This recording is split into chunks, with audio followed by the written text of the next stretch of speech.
আর্জেন্টিনার জার্সি আনছো? জার্সি পরে আগে শুরু দোকানে কি হয়েছে, জার্সি কিনতে যে আমি দেখি যে তোমার নানা নানি তুমুল ঝগড়া শুরু করে দিছে। তোমার নানি তোমার নানারে কইতাছে আর্জেন্টিনাই সেরা দল। 1986 সনে যখন আমি মিরাডোনার খেলা দেখছি, মিরাডোনার খেলা, তখন থেকেই আমি মিরাডোনার ভক্ত হইয়া গেছি। আর মেসি আছে না, মেসি, ও তো আমার নাতি। তাই তুমিও আর্জেন্টিনার জার্সি কিনবা, আমারও ওই আর্জেন্টিনার জার্সি কিনা দিবা, নইলে কিন্তু আজকে একটা ঝামেলা কইরা হালামু।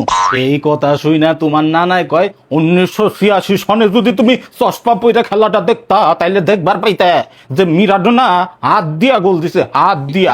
সেরা খেলে কইবার গেলে একমাত্র ব্রাজিলের পেলেই সেরা খেলোয়াড়। আর ব্রাজিল কয়বার কাপ জিতছে জানো? 5 বার, 5 বার। আর নেইমার আমার নাতি। এইটা শুই না তোমার নানি কইলো বাপ দাদার আমলের জয় নিয়ে আর কত বড়াই করবা। এইটা শুই না তোমার নানার রায়কা কয় তুমি কি জানো আমার বয়স কত? হ্যাঁ, আমার বয়সের কথা কি হিসাব রাখছো? ব্রাজিলের 5টা বিশ্বকাপের মধ্যেই 4টা বিশ্বকাপ আমি নিজের চোখে দেখছি। হ্যাঁ, নিজের চোখে সাদা কালো টিভিতে।